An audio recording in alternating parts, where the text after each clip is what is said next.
আমরা প্রত্যেক সপ্তাহে আসবো, এখানে থাকবে। একটু ডাল দেবো, বক্স নেই যে আমি আলাদা করে একটু দিয়ে দেবো, তুমি পরে খাবে।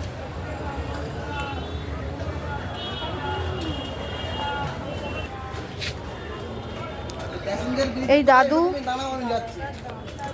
ভাত খাচ্ছে আর কাঁদছে,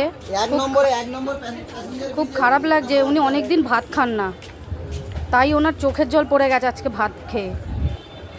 তা বন্ধুরা, এরকম অসহায় মানুষদের পাশে যেন আমরা থাকতে পারি, আপনারাও আমাদের পাশে থাকবেন, যাতে এই অসহায় মানুষগুলোর মুখে আমরা দুটো অন্ন তুলে দিতে পারি।